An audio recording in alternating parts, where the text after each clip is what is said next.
السلام علیکم ورحمۃ اللہ وبرکاتہ نحمده ونصلی علی رسوله الکریم رب اشرح لی صدری ویسر لی امری واحلل عقدۃ من لسانی یفقهوا قولی رب زدنا علما اللهم انا نسألك علما نافعا ورزقا واسعا وقلبا خاشعا ولسانا ذاکرا وعملا متقبلا آمین یا رب العالمین۔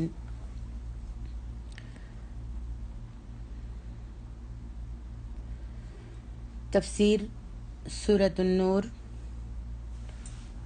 آیت نمبر 11۔ اعوذ باللہ من الشیطان الرجیم۔ ان الذین جاءوا بالافک عصبۃ منکم لا تحسبوه شرا لكم بل هو خير لكم لكل امرئ منهم ما اكتسب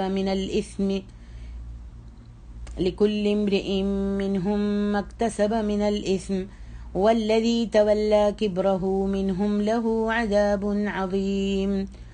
جو لوگ یہ بہت بڑا طوفان باندھ لائے ہیں یہ بھی تم میں سے ہی ایک گروہ ہے، تم اسے اپنے لیے برا مت سمجھو بلکہ یہ تو تمہارے حق میں بہتر ہے۔ ہاں، ان میں سے ہر ایک شخص پر اتنا گناہ ہے جتنا اس نے خود کمایا، اور ان میں سے جس نے اس کے بہت بڑے حصے کا سر انجام دیا ہے اس کے لیے عذاب بھی بہت ہی بڑا ہے۔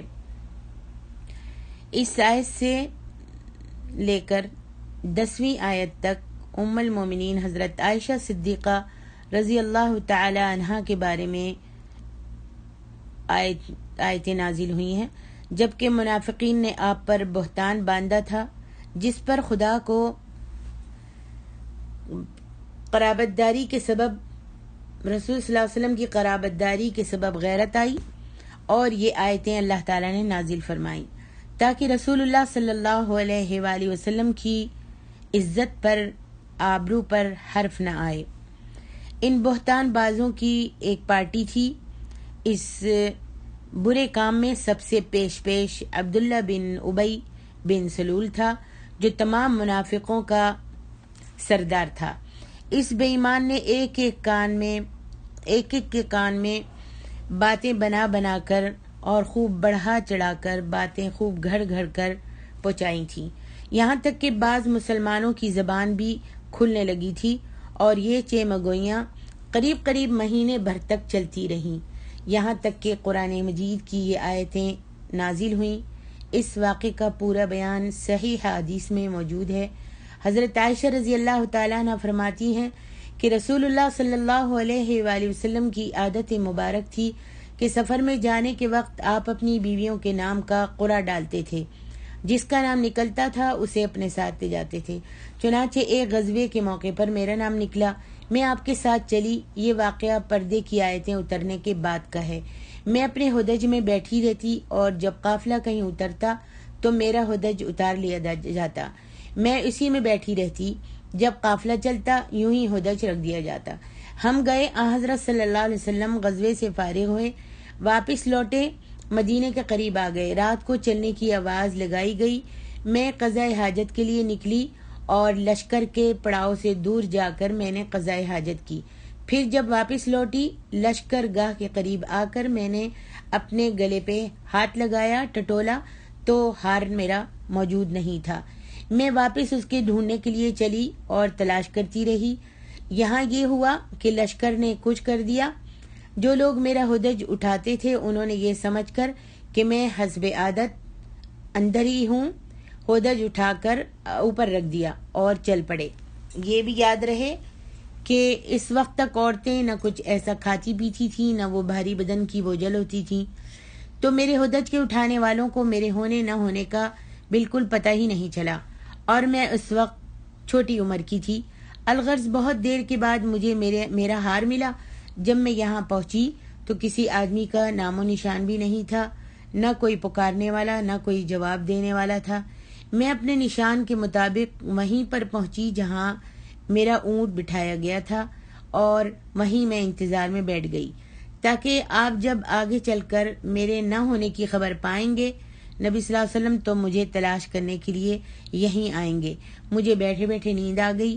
اتفاق سے حضرت صفوان بن معطل سلمی رضی اللہ تعالی عنہ جو لشکر کے پیچھے رہتے تھے اور گری پڑی چیز، بھولا بھٹکا انسان اس کو ساتھ لے آتے تھے، اور پچھلی رات میں وہ چلے تھے۔ صبح کی روشنی میں یہاں پہنچ گئے۔ ایک سوتے ہوئے آدمی کو دیکھ کر خیال آیا ہی تھا کہ غور سے دیکھا تو چونکہ پردے کے حکم سے پہلے مجھے انہوں نے دیکھا ہوا تھا، دیکھتے ہی مجھ کو پہچان گئے اور بآواز بلند ان کی زبان سے انا للہ و انا الیہ راجعون نکلا۔ میں سو رہی تھی، کہتی ہے میں سو رہی تھی، اور جب وہ آئے اور انہوں نے میرا چہرہ دیکھا تو وہ پردے کی آیتیں اترنے سے پہلے مجھ کو دیکھ چکے تھے اور مجھ کو پہچان گئے، اور انہوں نے بلند آواز سے انا للہ و انا الیہ راجعون پڑھا۔ ان کی آواز سنتے ہی میری آنکھ کھل گئی اور میں اپنی چادر سے اپنا منہ ڈھانپ کر سنبھل گئی۔ میں نے اپنا چہرہ ڈھک لیا۔ انہوں نے جھٹ اپنے اونٹ کو بٹھایا، جلدی سے اونٹ کو لے کر آئے اور اس کو بٹھایا اور اس کے ہاتھ پر اپنا پاؤں رکھا۔ میں اٹھی اور اونٹ پر سوار ہو گئی۔ انہوں نے اونٹ کو کھڑا کر دیا اور بھگاتے ہوئے لے چلے۔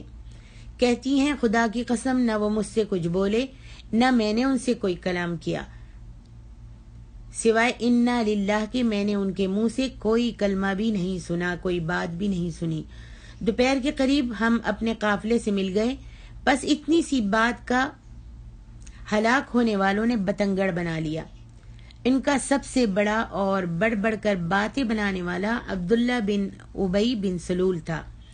مدینے آتے ہی کہتی ہیں میں بیمار پڑ گئی اور مہینے بھر تک بیماری میں گھر ہی میں رہی۔ نہ میں نے کچھ سنا، نہ کسی نے مجھ سے کچھ کہا۔ جو کچھ شور ہو رہا تھا، لوگوں میں افواہ اڑ رہی تھی، میں اس سے بالکل بے خبر تھی۔ البتہ کہتی ہے میرے جی میں یہ خیال بسا اوقات گزرتا تھا کہ رسول اللہ صلی اللہ علیہ وسلم کی محبت میں کمی کی کیا وجہ ہے۔ ہمیشہ جب میں بیمار ہوتی تھی عام طور پر تو نبی صلی اللہ علیہ وسلم بڑی شفقت کے ساتھ میرے ساتھ پیش آیا کرتے تھے۔ اس بیماری میں وہ بات مجھے نظر نہیں آ رہی تھی۔ مجھے رنج تو بہت ہوتا تھا، صدمہ بہت تھا، مگر کوئی وجہ معلوم نہیں تھی، اس واسطے میں چپ رہتی۔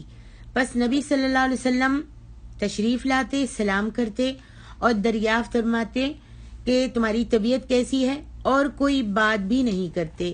اس سے کہتی ہیں مجھے بہت ہی صدمہ ہوتا، مگر بہتان بازوں کی تہمت سے میں بالکل غافل تھی۔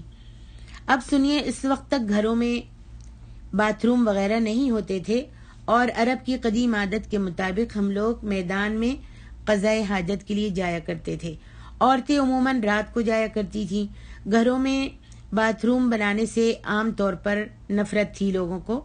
حسب عادت مستح بنت ابی رحم بن عبد المطلب بن عبد المناف کے ساتھ قضائے حاجت کے لیے میں گئی۔ اس وقت میں بہت ہی کمزور ہو رہی تھی۔ یہ مستح میرے والد رضی اللہ عنہ کی خالہ تھیں۔ ان کی والدہ صخر بن عامر کی لڑکی تھیں۔ ان کے لڑکے کا نام مستح بن اساسہ بن عباد بن عبد المطلب تھا۔ جب ہم واپس آنے لگے تو حضرت مستح کا پاؤں چادر کے دامن میں الجھا اور بے ساختہ ان کے منہ سے نکل گیا کہ مستح غارت ہو۔ مجھے بہت برا لگا اور میں نے کہا تم نے بہت برا کلمہ کہا، بہت بری بات کہی، توبہ کرو، تم اسے گالی دیتی ہو جس نے جنگ بدر میں شرکت کی تھی۔ اس وقت مستح رضی اللہ تعالی عنہ نے کہا بھولی بیٹی آپ کو کیا معلوم؟ میں نے کہا کیا بات ہے؟ انہوں نے فرمایا وہ بھی ان لوگوں میں ہیں جو آپ کو بدنام کرتے پھرتے ہیں۔ مجھے بڑی سخت حیرت ہوئی۔ میں ان کے پیچھے پڑ گئی اور میں ان سے ضد کرنے لگی کہ کم از کم مجھ سے سارا واقعہ تو بتاؤ کہ آخر بات کیا ہے۔ اب انہوں نے بہتان باز لوگوں کی تمام کارستانیاں مجھے سنائیں۔ میرے تو ہاتھوں کے طوطے اڑ گئے۔ رنج و غم کا پہاڑ مجھ پر ٹوٹ پڑا۔ مارے صدمے کے میں تو اور بیمار ہو گئی۔ بیمار تو پہلے سے ہی تھی، اس خبر نے تو بالکل نڈھال کر دیا۔ جوں توں کر کے جب گھر پہنچی، اب صرف یہ خیال تھا کہ میں اپنے میکے جا کر اور اچھی طرح تو معلوم کروں کہ کیا واقعی میری نسبت ایسی افواہیں پھیلائی گئی ہیں اور کیا کیا مشہور کیا جا رہا ہے۔ اتنے میں رسول اللہ صلی اللہ علیہ وسلم میرے پاس آئے۔ سلام کیا اور دریافت فرمایا کہ کیا حال ہے. میں نے کہا اگر آپ اجازت دیں تو اپنے والد صاحب کے یہاں چلی جاؤں. آپ نے اجازت دے دی. میں اپنی والدہ کے پاس آئی اور اپنی والدہ سے پوچھا کہ اماں جان لوگوں میں کیا باتیں پھیل رہی ہیں. انہوں نے کہا بیٹی یہ تو وہ نہایت معمولی بات ہے, تم اتنا اپنا دل بھاری مت کرو, چھوٹا مت کرو. کسی شخص کی اچھی بیوی جو اسے محبوب ہو اور اس کی سوکنے بھی ہوں, وہاں ایسی باتوں کا دکھڑا, ایسی باتوں کا کھڑا ہونا تو لازمی امر ہے اور ایسی باتیں ہوا ہی کرتی ہیں. میں نے کہا سبحان اللہ, کیا واقعی لوگ میری نسبت ایسی افواہیں اڑا رہے ہیں؟ اب تو مجھے غم و رنج نے اس قدر گھیرا کہ بیان سے باہر ہے. اس وقت سے جو رونا شروع کیا واللہ ایک دم بھر کے لیے میرے آنسو نہیں تھمتے تھے. میں سر ڈال کر بس روتی رہتی تھی. کس کا کھانا, کیسا سونا, بیٹھنا, کہاں کی بات چیت, غم و رنج اور رونا اور میں تھی. ساری رات اسی حالت میں گزری کہ آنسو کی لڑی نہ تھمی. دن کو بھی یہی حال رہا. حضرت صلی اللہ علیہ وآلہ وسلم نے حضرت علی رضی اللہ تعالیٰ عنہ کو اور حضرت اسامہ بن زید رضی اللہ تعالیٰ عنہ کو بلوایا. وحی میں دیر ہو گئی. خدا کی طرف سے آپ کو کوئی بات معلوم نہیں ہوئی تھی, اس لیے آپ نے ان دونوں حضرات سے مشورہ کیا کہ آپ مجھے الگ کر دیں یا کیا کریں. حضرت اسامہ رضی اللہ تعالیٰ عنہ نے تو صاف کہا یا رسول اللہ, ہم آپ کی اہل پر, آپ کی زوجہ پر, آپ کی بیوی پر کوئی برائی نہیں جانتے. ہمارے دل ان کی عفت, عزت اور شرافت کی گواہی دینے کے لیے حاضر ہیں. ہاں, حضرت علی رضی اللہ عنہ نے جواب دیا یا رسول اللہ صلی اللہ علیہ وسلم, خدا کی طرف سے آپ پر کوئی تنگی نہیں ہے. عورتیں ان کے سوا بھی بہت ہیں. اگر آپ گھر کی خادمہ سے پوچھیں تو آپ کو صحیح واقعے کا علم ہو سکتا ہے. آپ نے اسی وقت گھر کی خادمہ حضرت بریرہ رضی اللہ عنہا کو بلوایا اور ان سے فرمایا کہ عائشہ کی کوئی بات شک و شبے والی کبھی تم نے دیکھی ہے تو بتاؤ. بریرہ نے کہا اس خدا کی قسم جس نے آپ کو حق کے ساتھ مبعوث فرمایا ہے, میں نے ان سے کوئی بات کبھی اس قسم کی نہیں دیکھی. ہاں, صرف یہ بات ہے کہ کم عمری کی وجہ سے ایسا ہو جاتا ہے کہ کبھی کبھی گندا ہوا آٹا یوں ہی رکھا چھوڑ دیتی ہیں اور سو جاتی ہیں تو بکری آ کر کھا جاتی ہے. اس کے سوا میں نے ان کا کوئی قصور کبھی نہیں دیکھا. چونکہ کوئی ثبوت اس واقعے کا نہیں ملا, اس لیے اسی دن رسول اللہ صلی اللہ علیہ وسلم منبر پر کھڑے ہوئے اور مجمع سے مخاطب ہو کر فرمایا کون ہے جو مجھے اس شخص کی ایذاؤں سے بچائے جس نے مجھے ایذائیں پہنچاتے اب تو میری گھر والیوں میں بھی ایذائیں پہنچانا شروع کر دی ہیں. واللہ میں جہاں تک جانتا ہوں مجھے اپنی گھر والیوں میں سوائے بھلائی کے کوئی چیز معلوم نہیں. جس شخص کا نام یہ لوگ لے رہے ہیں میری ڈانس میں تو اس کے متعلق بھی سوائے بھلائی کے اور کچھ نہیں. یعنی میں اس صفوان میں بھلائی کے علاوہ اور کچھ بھی نہیں جانتا. وہ میرے ساتھ ہی گھر میں آتا تھا. یہ سنتے ہی حضرت سعد بن معاذ رضی اللہ تعالیٰ عنہ کھڑے ہو گئے اور فرمانے لگے یا رسول اللہ صلی اللہ علیہ وسلم, میں موجود ہوں. اگر وہ قبیلہ اوس کا شخص ہے تو ابھی ہم اس کی گردن تن سے الگ کرتے ہیں, اور اگر وہ ہمارے خزرج بھائیوں سے ہے تو بھی آپ جو حکم دیں ہمیں اس کی تعمیل میں کوئی عذر نہیں ہوگا. یہ سن کر حضرت سعد بن عبادہ رضی اللہ عنہ کھڑے ہو گئے. یہ قبیلہ خزرج کے سردار تھے تو یہ بڑے نیک بخت, مگر حضرت سعد بن معاذ رضی اللہ تعالیٰ عنہ کی اس گفتگو کی وجہ سے انہیں اپنے قبیلے کی اہمیت کا حمایت آ گئی اور ان کی طرفداری کرتے ہوئے حضرت سعد بن معاذ رضی اللہ تعالیٰ عنہ سے کہنے لگے نہ تو اسے قتل کرے گا نہ اس کے قتل پر تو قادر ہے. اگر وہ تیرے قبیلے کا ہوتا تو اس کا قتل کیا جانا کبھی پسند نہ کرتا. یہ سن کر حضرت سعید بن حضیر رضی اللہ تعالیٰ عنہ کھڑے ہوئے. یہ حضرت سعد بن معاذ رضی اللہ تعالیٰ عنہ کے بھتیجے ہوتے تھے. کہنے لگے اے سعد بن عبادہ, تم جھوٹ کہتے ہو, ہم اسے ضرور مار ڈالیں گے. آپ منافق آدمی ہیں کہ منافقوں کی طرف داری کر رہے ہیں. کیا آپ منافق آدمی ہیں کہ منافقوں کی طرف داری کر رہے ہیں؟ اب ان کی طرف سے ان کا قبیلہ اور ان کی طرف سے ان کا قبیلہ ایک دوسرے کے مقابلے پر آ گیا اور قریب تھا کہ اوس و خزرج کے یہ دونوں قبیلے آپس میں لڑ پڑیں. حضور صلی اللہ علیہ وآلہ وسلم نے منبر سے ہی انہیں سمجھانا اور چپ کرانا شروع کیا, یہاں تک کہ دونوں طرف خاموشی ہو گئی. حضور صلی اللہ علیہ وآلہ وسلم بھی چپ ہو گئے کہتی ہیں میرا حال یہ تھا کہ یہ سارا دن بھی رونے میں ہی گزرا. میرے اس رونے نے میرے ماں باپ کے بھی ہوش گم کر دیے تھے. وہ سمجھ بیٹھے تھے کہ یہ رونا میرا کلیجہ پھاڑ دے گا. دونوں حیرت زدہ مغموم بیٹھے ہوئے تھے اور مجھے رونے کے سوا اور کوئی کام ہی نہیں تھا. اللہ اکبر. اتنے میں انصار کی ایک عورت آئیں اور وہ بھی میرے ساتھ رونے لگی. ہم یوں ہی بیٹھے ہوئے تھے کہ اچانک رسول کریم صلی اللہ علیہ وآلہ وسلم تشریف لائے اور سلام کر کے میرے پاس بیٹھ گئے. قسم خدا کی جب سے یہ بہتان بازی ہوئی تھی آج تک رسول خدا صلی اللہ علیہ وسلم میرے پاس کبھی نہیں بیٹھے تھے. مہینہ بھر گزر گیا تھا کہ حضور کی یہی حالت تھی. کوئی وحی نہیں آئی تھی کہ فیصلہ ہو سکے. آپ نے بیٹھتے ہی سب سے پہلے تشہد پڑھا، پھر اما بعد فرما کر فرمایا اے عائشہ تیری نسبت مجھے یہ خبر پہنچی ہے، تیرے بارے میں مجھے یہ خبر پہنچی ہے. اگر تو واقعی پاک دامن ہے تو اللہ تعالیٰ تیری پاکیزگی ظاہر فرما دے گا، اور اگر فی الحقیقت تو کسی گناہ میں آلودہ ہو گئی ہے، اگر تجھ سے کوئی گناہ ہو گیا ہے تو اللہ سے استغفار کر اور توبہ کر.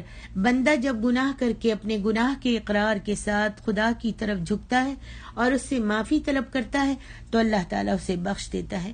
آپ اتنا فرما کر خاموش ہو گئے. یہ سنتے ہی میرا رونا دھونا سب جاتا رہا. کہتی ہیں آنسو میرے خشک ہو گئے، تھم گئے، یہاں تک کہ میری آنکھوں میں آنسو کا ایک قطرہ بھی باقی نہیں رہا. میں نے سب سے پہلے اپنے والد سے درخواست کی کہ میری طرف سے رسول اللہ صلی اللہ علیہ وسلم کو آپ ہی جواب دیجئے، لیکن انہوں نے فرمایا کہ واللہ میری سمجھ میں نہیں آتا کہ میں حضور صلی اللہ علیہ وآلہ وسلم کو کیا جواب دوں. اب میں نے اپنی والدہ کی طرف دیکھا اور ان سے کہا کہ آپ میرے نبی کو جواب دیجئے، صلی اللہ علیہ وسلم کو جواب دیجئے، لیکن انہوں نے بھی یہی کہا کہ میں نہیں سمجھ سکتی کہ میں کیا جواب دوں. آخر میں نے خود ہی جواب دینا شروع کیا. میری عمر کچھ ایسی بڑی تو نہیں تھی اور نہ مجھے کچھ زیادہ قرآن حفظ تھا. میں نے کہا آپ سب نے ایک بات سنی، اسے آپ نے دل میں بٹھا لیا اور گویا سچ سمجھ لیا. اب اگر میں کہوں گی کہ میں اس سے بالکل بری ہوں، اور خدا خوب جانتا ہے کہ واقعی میں اس سے بالکل بری ہوں، لیکن تم لوگ نہیں مانو گے. ہاں اگر میں کسی بات کا اقرار کر لوں، کسی امر کا، کسی بات کا اقرار کر لوں، حالانکہ خدا کو خوب علم ہے کہ میں بالکل بے گناہ ہوں، تو تم ابھی مان لو گے. میری اور تمہاری مثال تو بالکل حضرت ابو یوسف علیہ الصلاۃ والسلام کا یہ قول ہے فصبر جمیل واللہ المستعان علی ما تصفون. بس صبر ہی اچھا ہے جس میں شکایت کا نام ہی نہ ہو، اور تم جو باتیں بناتے ہو ان میں اللہ ہی میری مدد کرے گا. اتنا کہہ کر کہتی ہیں میں نے کروٹ پھیر لی اور اپنے بستر پر لیٹ گئی. اللہ اکبر. قسم بخدا مجھے یقین تھا کہ چونکہ میں پاک ہوں اللہ تعالیٰ میری برات اپنے رسول صلی اللہ علیہ وسلم کو ضرور دے دے گا، لیکن یہ تو میرے شان گمان میں بھی نہ تھا کہ میرے بارے میں قرآن کی آیتیں نازل ہوں گی. میں اپنے آپ کو اس سے بہت کم تر جانتی تھی کہ میرے بارے میں کلام خدا کی آیتیں اتریں. ہاں مجھے زیادہ سے زیادہ یہ خیال ہوتا تھا کہ ممکن ہے خواب میں اللہ تعالیٰ حضور صلی اللہ علیہ وسلم کو میری برات دکھا دے.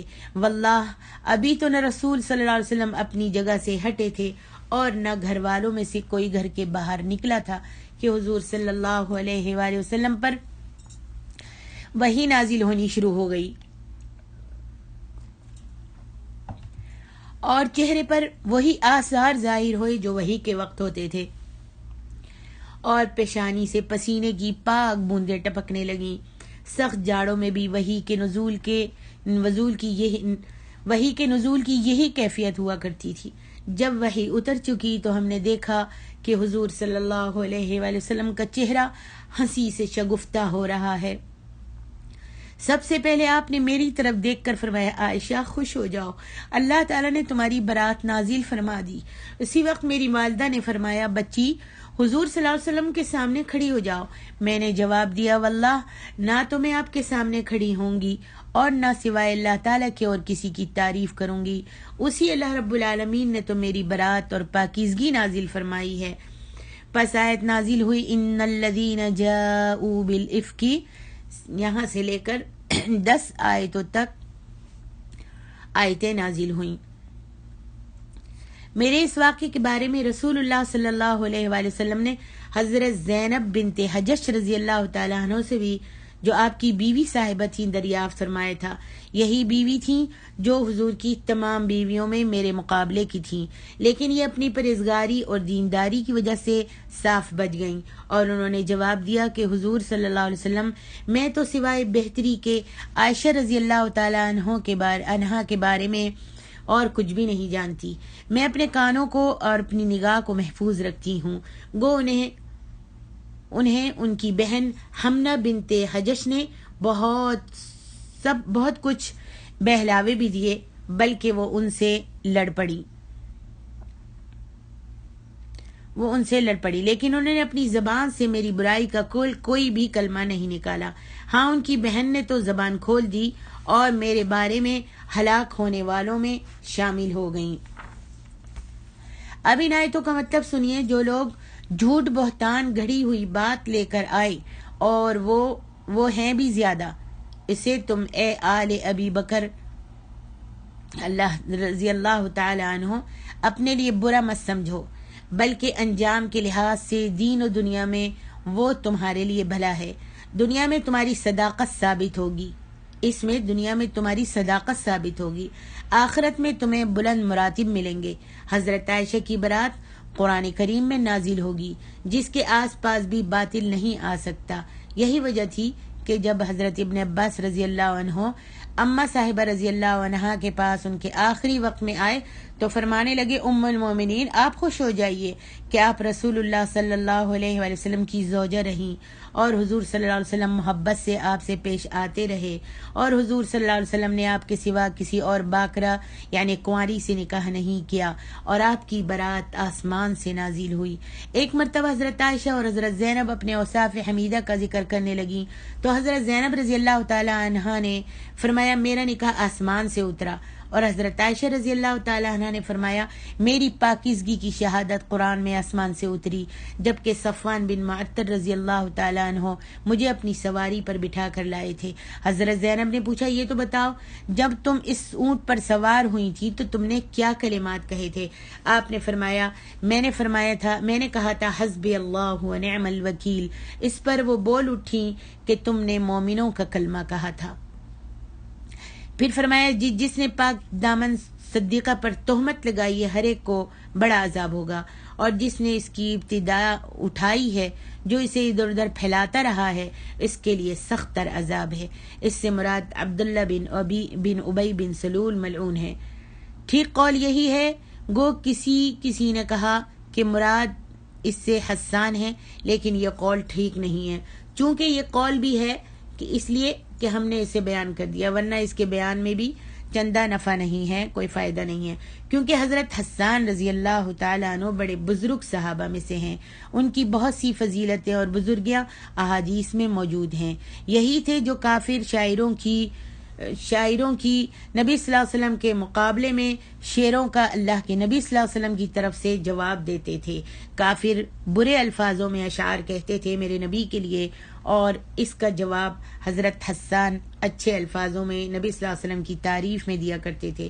انہی سے حضور صلی اللہ علیہ وآلہ وسلم نے فرمایا تھا کہ تم کفار کی مذمت بیان کرو، جبریل علیہ السلام تمہارے ساتھ ہیں۔